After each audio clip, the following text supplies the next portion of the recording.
Hello and welcome to the I Can Do podcast with Benjamin Lee. We're here to talk about tips and strategies to have an I Can Do mindset. Life is what you put into it. Get the most you can. Here's your host, Benjamin Lee.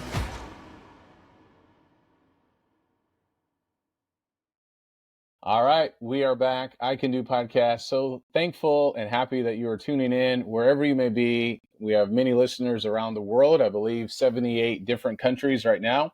So I greatly appreciate your support with the podcast. We have another fantastic guest, Jeffrey Weiss, if I'm pronouncing your name correctly, is here with us. Fantastic. And Jeffrey is definitely going to help all of us here in a variety of ways.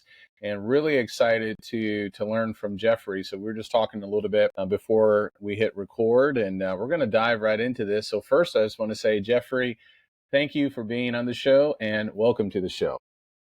Thank you so much. Thanks for having me, and I really look forward to our conversation. Yeah, absolutely. So you have a book that's coming out October 1st. It's already available, pre-order on Amazon, Racing Against Time, and I'm sure we will get there and talk some more about that. But you chronicle your transformation from running a 10K at the age of 48. I'm 46 right now, so that resonates with me, to doing a couple of Ironman in Arizona. I've never done an Ironman. I did a marathon back in 2023. It was my first one.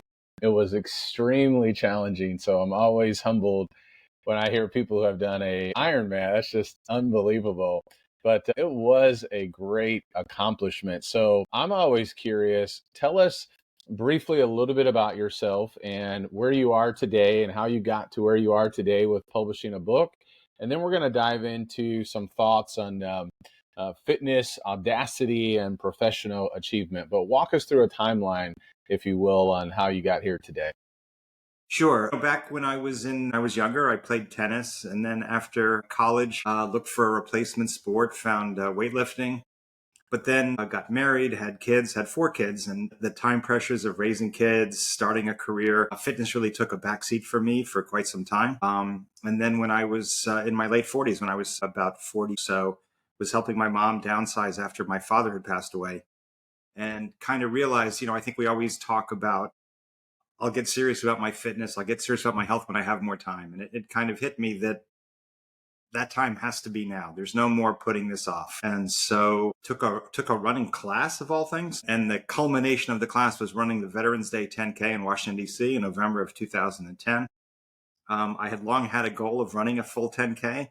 When I was 17, I entered a race, and after 4 miles of running, had to walk the last 2. I was so exhausted. And it had always gnawed at me that I hadn't been able to do the whole thing. And so that was kind of the limit of my ambition at the time. And then, kind of got bitten by the bug, and ran a few more, tried to improve my time, then started thinking about going for longer distances, and then slowly kind of climbed the ladder, half marathon, marathon.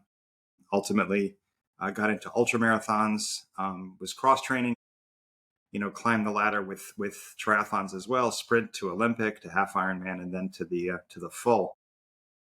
And all of that took place over roughly a 12, 13-year period. Did that first 10K at age 48. I did my first Ironman at age 57, my second at age 59. And my toughest race was a 72-mile ultramarathon, which I did at age 61. For me, it just made for an incredibly exhilarating decade of my 50s. And professionally as well, I really found that I thrived during that decade. And I don't think it's coincidental that in both of these spheres of my life, I experienced a really exciting growth and new achievements. For me, it was a really wonderful experience. Yeah, no, it's fantastic. You definitely have a I can do mentality, and I love hearing that. What I'm taking away from what you're saying, Jeffrey, for those who are listening, and even for me, it's never too late to get started. Where, you had something back when you were younger and it just bothered you, and now you're like, okay, I'm gonna take control of this. And I had something similar too. My junior year in high school, we had just an assignment. We had to put together a journal. And one of the things was a top 25 list of things I wanted to do, or we wanted to do. So I was running cross country at the time. So running was on my mind. And I believe Forrest Gump was out in the theaters or something like that too. So, one of them was Run Across America, which I have not done. I don't know if I'll ever be able to do that. But another one was to run a marathon. And a couple of years ago, I was struggling with my weight. I felt like I was kind of stalling. And I was like, if I don't do this soon, things can change. And so I was like, I signed up for a marathon. It took me 5.5 hours to complete it. I did it in December of 2023. So I walked and ran it. But it was such a great accomplishment of being able to check that off and go back and say, okay, yes, that's something that I did accomplish. And you're right. It just does something, I think, mentally of doing hard things. It's just that reward that comes at the end. Now, there was something I have not yet done. The fastest I got, Jeffrey, and I'm always curious on people's times and things like that. When I was doing cross country, I think the fastest for a 3-mile was 18:06. And I always wanted to break 18. I had freshmen who were just smoking me. They're running like sub 15. And I was like, I just want to break 18. And I never was able to do that. Did you have certain like time goals, or was it more for you just finishing and crossing the finish line? First of all, 18:06 for 3 miles is crazy fast. You should feel awfully good about that. Yeah. I never got within a million miles of that kind of accomplishment. I'm not fast, not at any distance, but I did have some time goals along the way.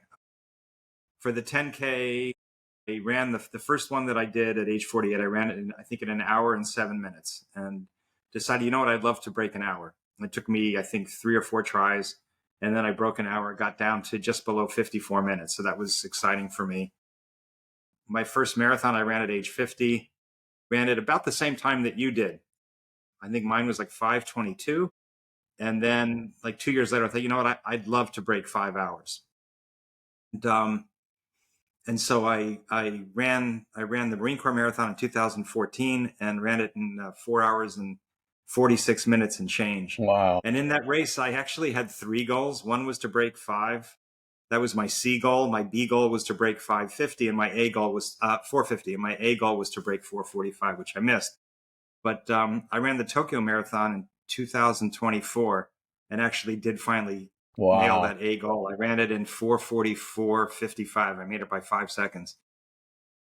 So even for a slow guy like me, time does sometimes enter the equation. It is a good thing to use as a yardstick, but in general, I think for me, it's been more about distances than about speed. Yeah. Yeah. You just said something that made me think about a previous guest.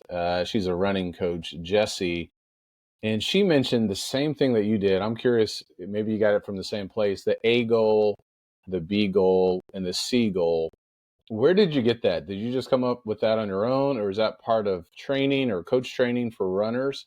I love that idea of having multiple lines that you can hit, where you're basically winning no matter what happens. I'm sure I did come up with it on my own.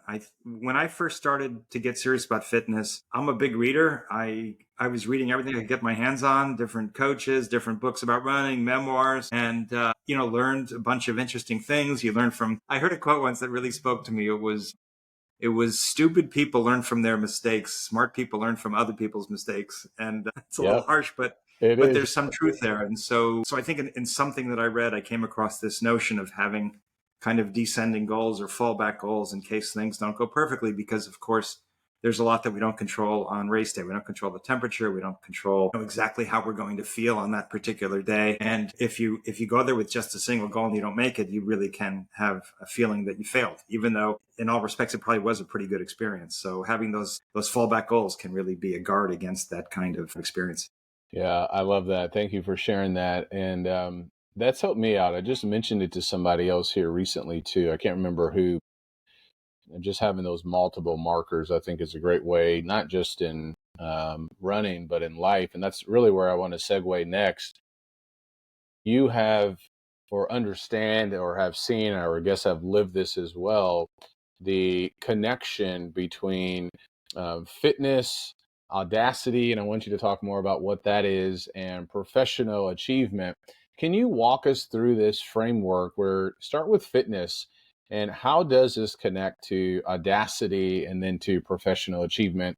And you can start with yourself or something else or someone else where you made this connection.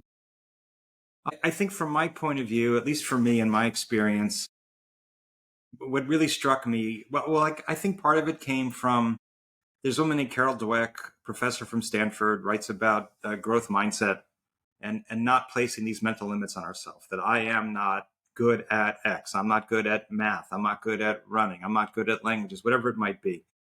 And to be open to applying ourselves to things that might initially be outside of our comfort zone. We may well surprise ourselves at becoming good and maybe even excellent at something that we previously thought we couldn't do. When I was younger, I once told a friend that I was as likely to walk on the moon as I was to run a marathon. I mean, to me, it was never going to happen. It just wasn't possible for someone of my size. And so along the way, I just kept having these wonderful revelations, these wonderful surprises that, wow, I can do this. Never thought I could. I ran the 10K, ran the half marathon, did the marathon. What else is possible? And I think it opens that door to what else is possible, and not just in your fitness life, but in all spheres of your life. And I think too, like, we live in a period where people are very focused on grit and resilience and learning from failure. And I think fitness is a way that we can actually create those experiences in a very controlled environment. You're not going to go out there and just try to, put yourself in a dangerous spot or to fail so that you can learn from your failure. But if you push yourself in fitness and you take on progressively harder challenges, you are going to have some tough times no matter what. I mean, there are going to be times when you are hurting, you're tired, you don't want to go on, you're questioning why you even entered the race in the first place. But you learn that if you persist, you can surprise yourself, and you feel so great when it's over. And I think that really carries across to other spheres. And so for me, I was a lawyer in private practice for 25 years. Had a career that I was proud of, but at the same time, I always felt there was something missing. And then when I was 50, I had a chance to join a startup as its general counsel. I joined it, and it was an incredible experience for me. And I really grew. I learned a ton, had a lot of fun. It had its own ups and downs. It was a real roller coaster ride. We were going gangbusters. Then we went through a bankruptcy. Then we recovered and became a strong company again. And then ultimately we were sold. And I just found a lot of parallels. I always loved this whole notion of sports as a metaphor for life. And I really do believe that they are. Yeah, I love it.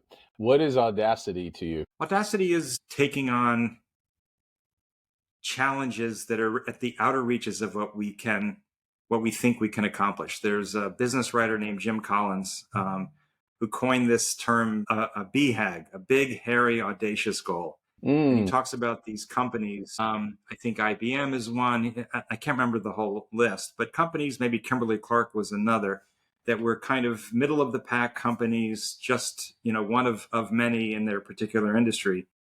And they made a conscious decision. We want to be number one. And it drove them forward, and it caused them to push themselves. And ultimately they made it. And so he talks about this idea of defining a BHAG, defining this audacious goal, and how it empowers us, it motivates us, it focuses us. And reading it, I thought, you know what? I think that could work on the individual level as well. And so for me, doing an Ironman, that became a BHAG. I thought I could do it, but I also thought I might fail. I thought it was kind of at the very, very outer reaches of what might be possible for me.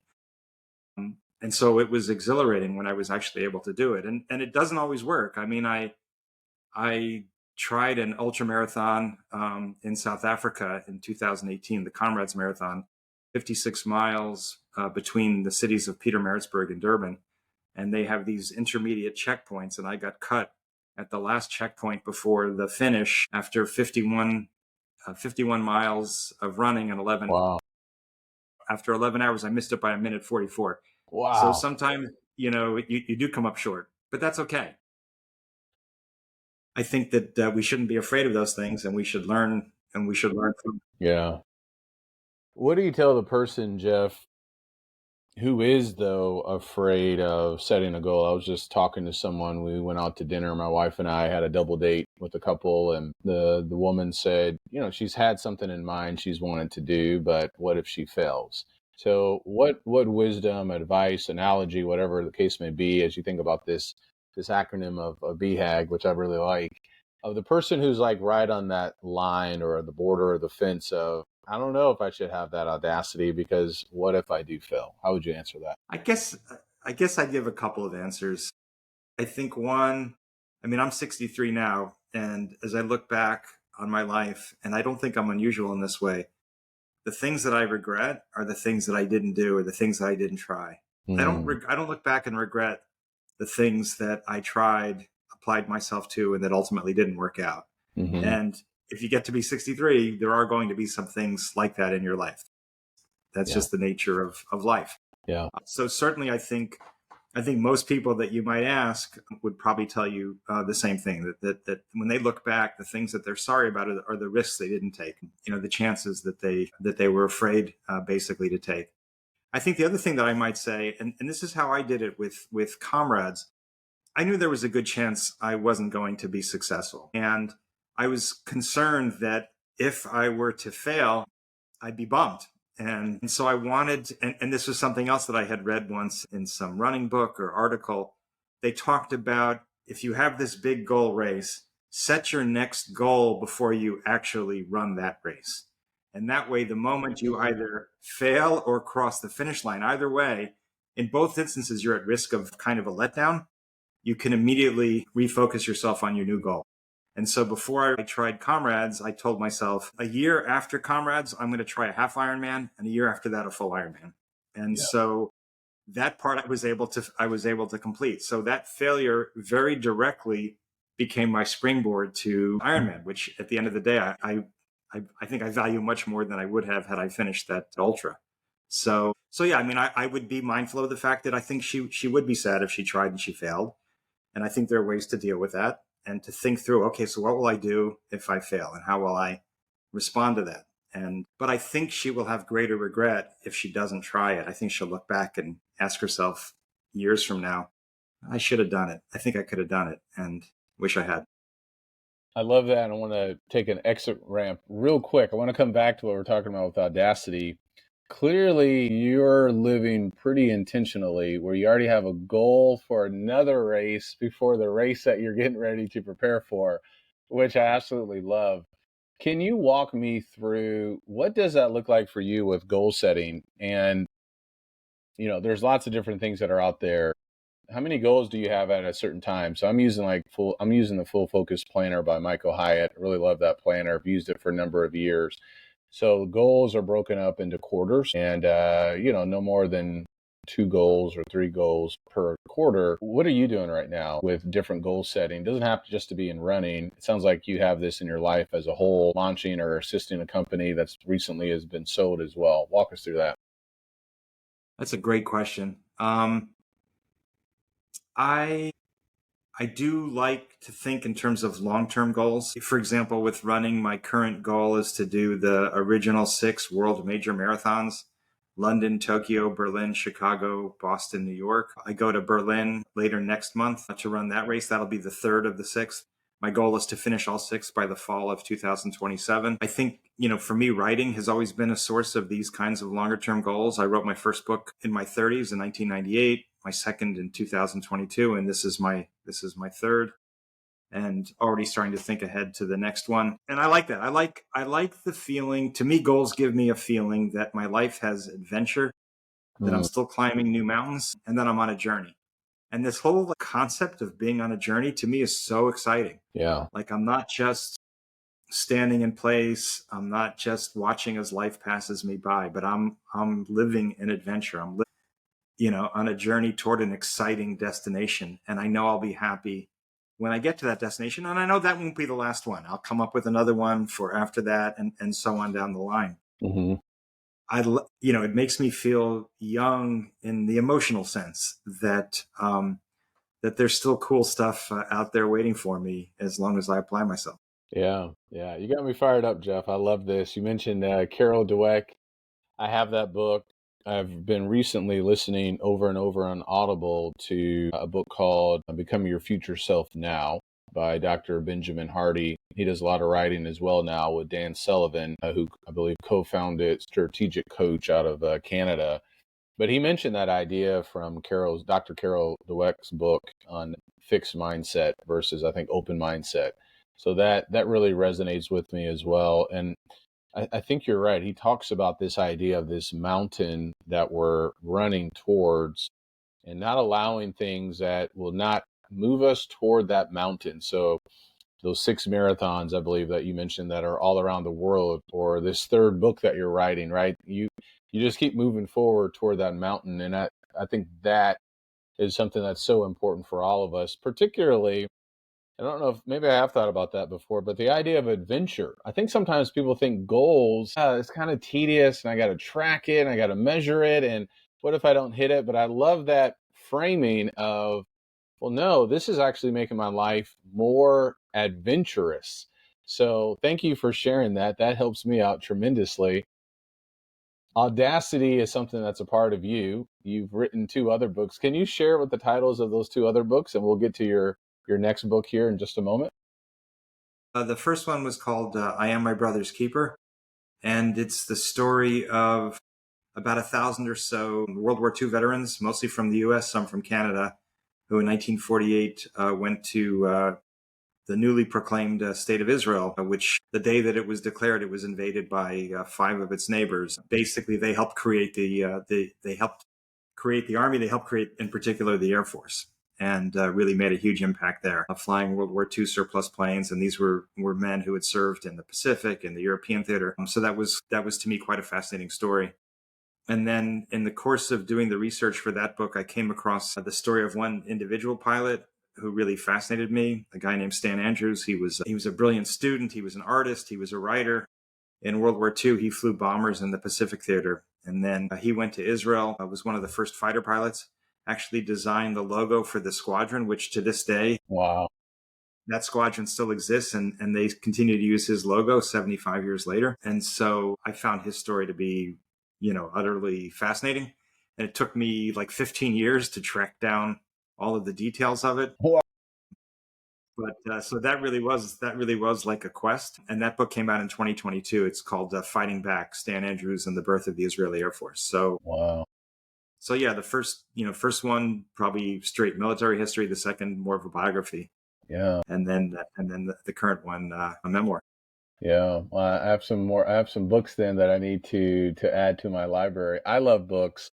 Growing up, we didn't have a lot of money, and but what we did have was a free public library card. So I've learned and I've seen books can take us to the future, to the past, to the stars, to the oceans, wherever. And now I'm reading a lot more biography books, but I have over, I think, 1,300 books in my library. And I see that you love books because I'm looking at all these books behind you. When did you, or who got you connected with reading and this passion that you certainly have? It's a really good question. I was always a reader. I'm not sure if it came from my mom or just because I enjoyed school. I was probably a bit of a nerd that way. I remember reading a lot in high school, reading a lot in college for fun, reading a lot in law school. And for me, I've always been a nonfiction guy. And one of the things that I've been drawn to is I heard someone once call it reading in clusters. So I'd get really interested in a particular subject and read everything I could get on that particular subject. And that I really enjoyed. And so over the years, like I read a lot about Israel's War of Independence, which is what led me to discover the story of these volunteers. I love reading about World War II, quite fascinated about Vietnam. Went through a phase of reading everything I could about baseball, just old baseball stories. There's so many wonderful stories there. Obviously went through a big fitness reading phase. Yeah. Love books about personal development, things like Carol Dweck's book. Obviously a lot of that is ongoing. But yeah, I think for me, and honestly, part of why I like writing books is it also kind of helps me frame out what I'm going to be reading. Because a significant part of my reading is connected to what I'm writing. And so yeah, I mean, it really does open up so many different worlds, people who've done things that I will never do, visited places I will never visit. And it's a wonderful, wonderful experience to be exposed to that. Yeah, thank you for sharing. I love that idea of reading in clusters where you just dive or do a deep dive into something. So I mentioned I'm listening to one of Dr. Benjamin Hardy's books, Become Your Future Self Now. I recently finished Mel Robbins' book, The Let Them Theory. With any book too, I can't necessarily endorse every single thing, but it was a pretty good book. And now I've had on my shelf probably for a couple of years, the biography of Steve Jobs. So I'm reading that. I'm like, That's a great book. It's yeah, a have you great read book. it? It's I really have. interesting. It's cool to see, oh, okay, that's where that idea for Apple came from. And just his past with health and nutrition and the variety of things that he tried in college. You hear things and you read things, but like, oh, okay, yeah, that makes more sense now, understanding some of that. So it's been fascinating. Tony Robbins talked about that quite a bit too. I can't remember, like one year he read like 70 books or something like that. I can't read that fast, but he would read a lot of biographies just to learn more, kind of like what you're talking about, lessons from other people as Yeah. well. So yeah, I love that idea of reading in clusters. Let's talk a little bit about Racing Against Time. Why that title? Is it because of your age? When did you get this audacity to say, I'm going to write a third book? Walk us through that process. Racing Against Time, the title is a kind of it has a double meaning. Part of it is when you race, you're racing for a time. And part of it is racing to forestall the effects of aging to the extent that we can. And obviously, look, nobody's getting out of here alive, and no amount of racing is going to change that. But to me, from everything I've read and learned and frankly experienced, we can have a significant impact on how we age. And my guiding assumption is it's not going to change by one day how long I live. And I'm not focused on that, but I do absolutely believe and I see that it impacts on how I live. And I want to have energy. I want to have vitality. I want to be able to do the things that I want to do, pick things up, engage with children and hopefully one day grandchildren. And and I want to be able to work for as long as I can and to be energetic and in the game. So, for me, that's, in significant part, it's been about that. When I took that running class before that first 10K, they had a doctor come in to talk about running injuries and how to avoid those. But in many ways, his talk was really more about health span. And he talked about this book that I read shortly after the class called Younger Next Year. And one of the theses of the book was, if you want to forestall many of the effects of aging, not all of them, you should train 6 days a week, 45 minutes each time as a baseline, as a minimum. I started initially to do exactly that. And then as I got into progressively more challenging races, I increased my training. But I really think it works. I mean, I see how my body has changed. I see how I'm able to do things in my 50s and 60s that I wasn't able to do in my 20s. And so, yeah, I mean, I really do think that fitness done in a sustained way, in a consistent way over a period of time, can really transform how you age, how you think about yourself, how you feel. And that's an amazing thing. Yeah, absolutely. You said the book was called Younger Next Year. Is that correct? That's correct. Yeah. And he said work out 6 days a week, 45 minutes? 45 minutes each time. That's correct. Okay. Yeah. Yeah. I've been doing that a lot more with that. And I'm curious, what else are you doing outside of running? Are you resistance training? What else are you doing? I basically run 4 days a week, cycle on a spin bike 2 days a week. I swim 3 or 4 days a week. I lift weights twice a week. I do yoga once a week. I do ice baths twice a week. And obviously there's some doubling up so that you can fit all of that into, because I do take a day off. So I put all of that into 6 days. Nice.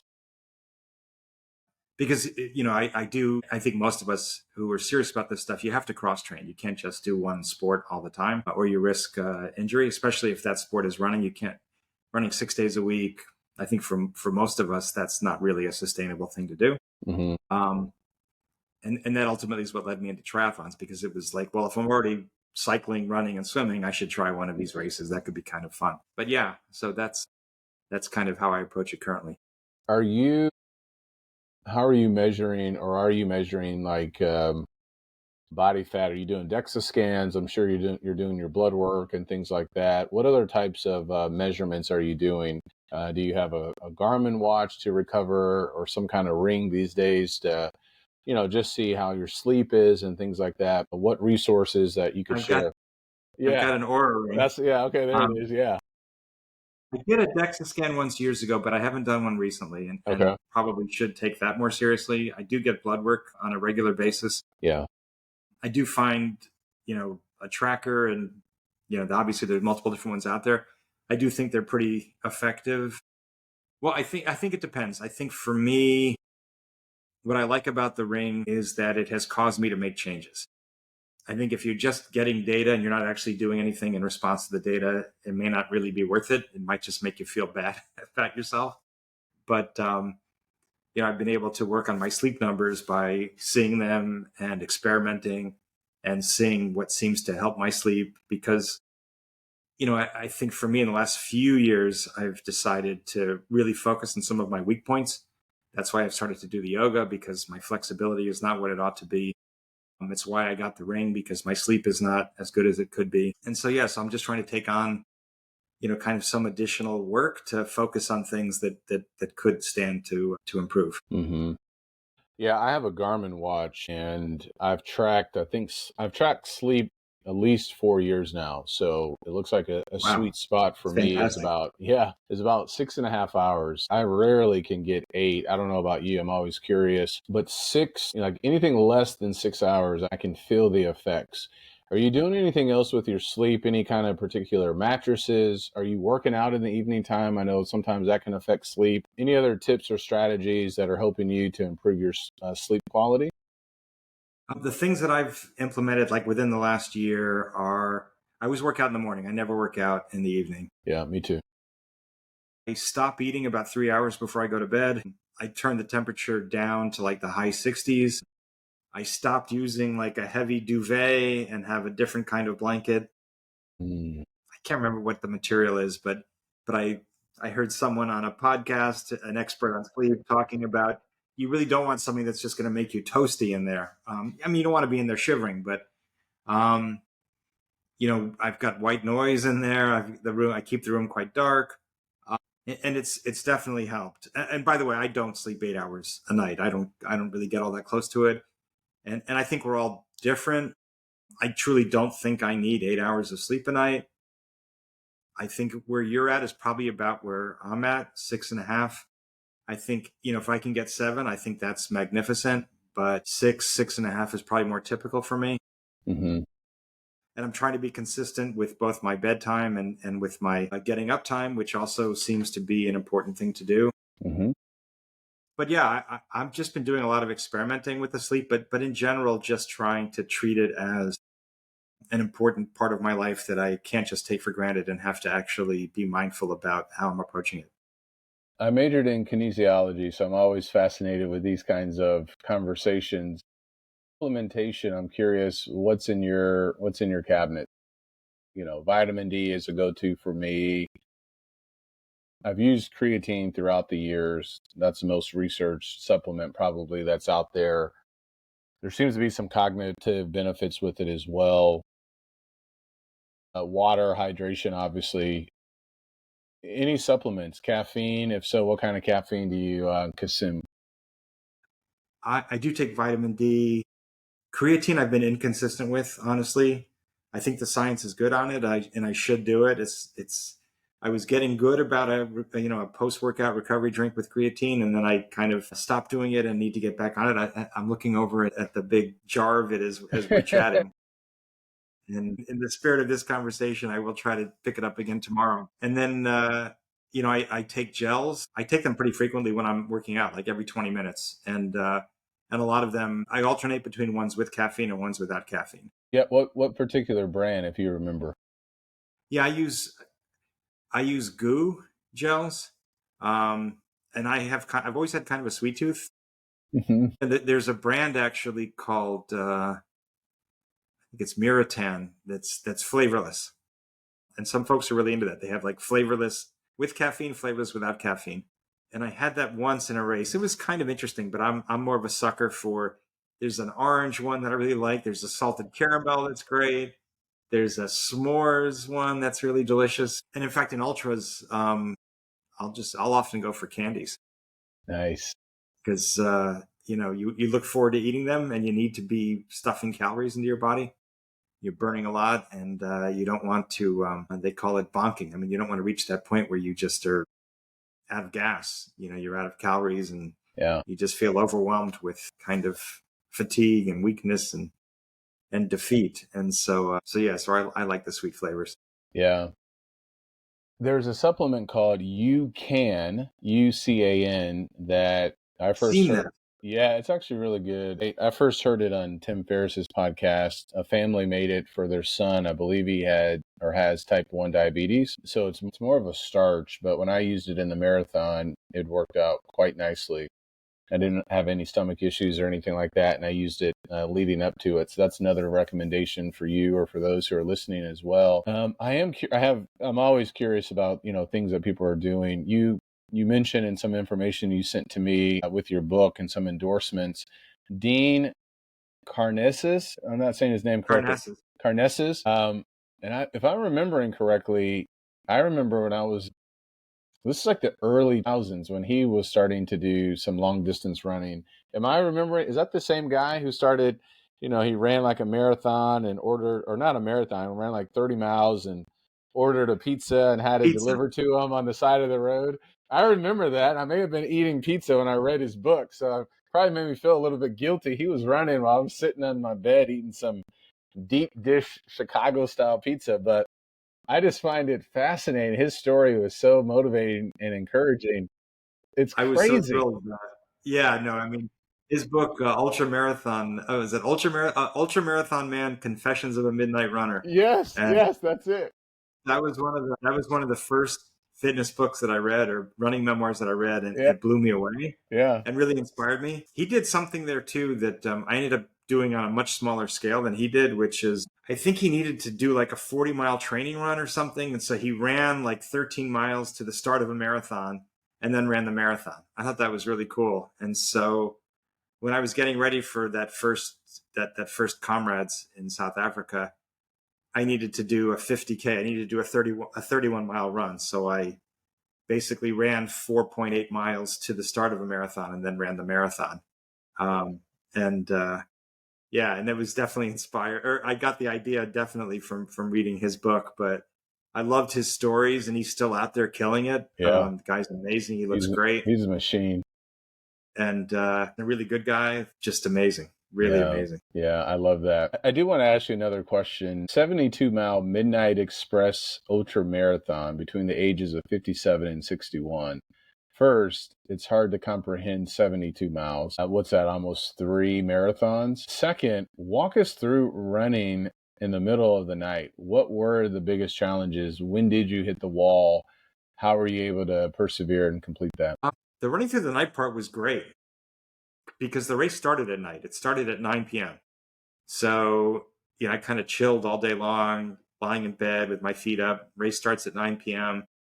And it was a beautiful night, Lake Tahoe, stars are out, very little light pollution. It was peaceful, beautiful, and cool, which is great, because later in the day when the sun came up, it did start to get a bit warm. But so for me, the first 26, 28 miles went great. Running through the night, not a big deal. I felt great.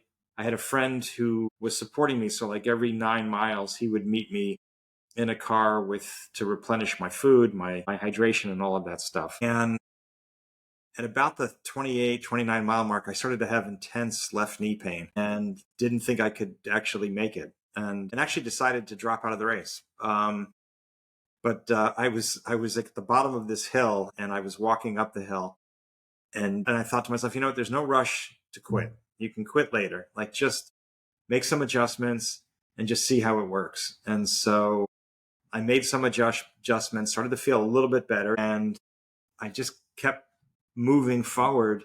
And then when I hit mile 41, it just sort of hit me like, okay, I can do this. And I think part of what drove me was, and you may have seen this when you ran your marathon. You run marathon and you see all these signs that people are holding up, and a lot of them are inspiring, funny, whatever. You see a lot of them, this is a lot of work for a free banana, worst parade ever. But one that I've always loved, and I saw it at the London Marathon again this past April, is pain is temporary, victory is forever. And I realized in that moment that this hurts, but if I can somehow pull it together and finish this race, I will treasure this for the rest of my life. Not that I've lived the rest of my life since then, but I'm confident that that's true. That it took me 20 hours and 40 minutes, but I was so happy that I toughed it out, that I stayed out there. And a few days later, the knee felt. Yeah, that's amazing. Thank you for sharing that. So what's harder, 72-mile midnight express run or serving as a C-suite executive in a startup company? Well, it's funny. The startup I thought for me was fun all the way through, and I wouldn't say that about the ultra. Yeah.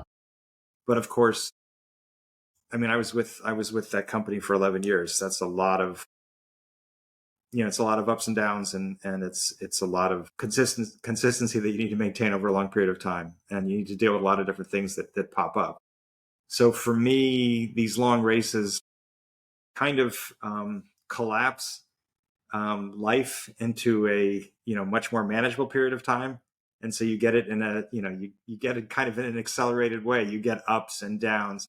You start a race, like even a race of that duration, you started, you feel fantastic, you're excited, you're not worried about what's going to happen next, you're not fearing pain or anything like that. Like, this is cool, this is exciting, maybe this will be that one ultra marathon that doesn't hurt at all. Like, you're so optimistic.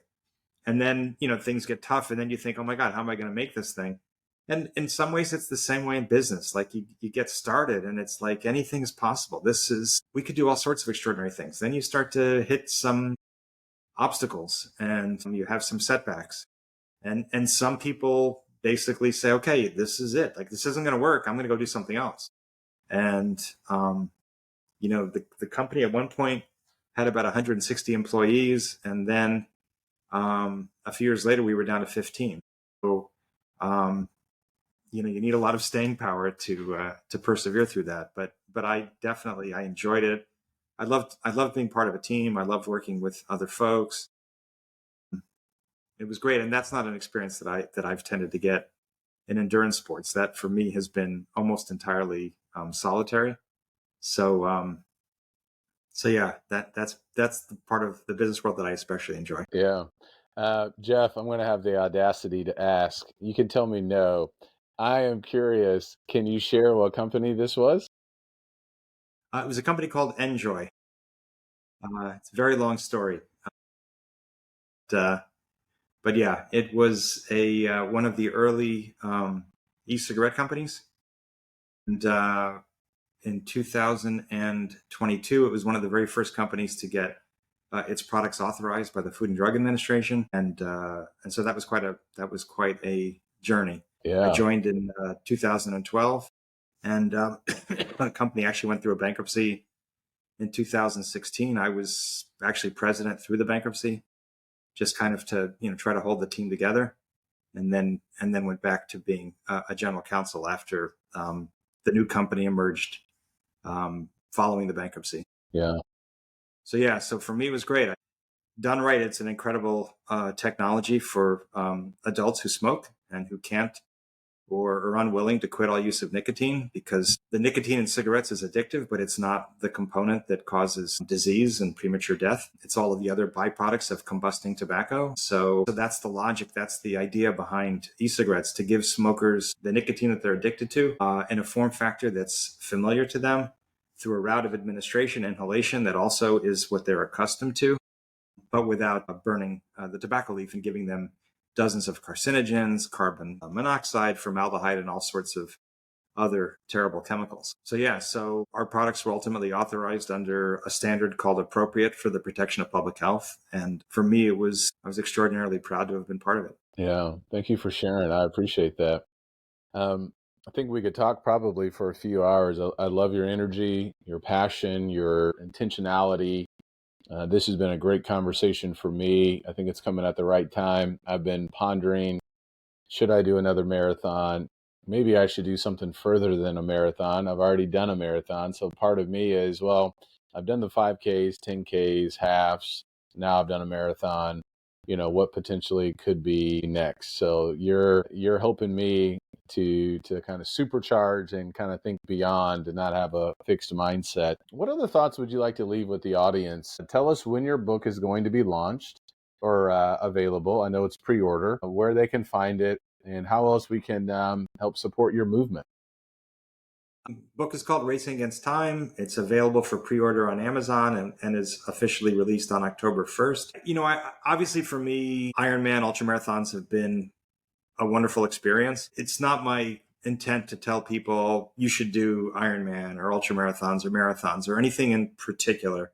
What I do think is important and what I do think would benefit, nearly all of us is we should be fit and active. We should basically do the things that are important that will help us live our best lives for as long as we can. I just think we enjoy life more when we have more energy and more ability and more strength.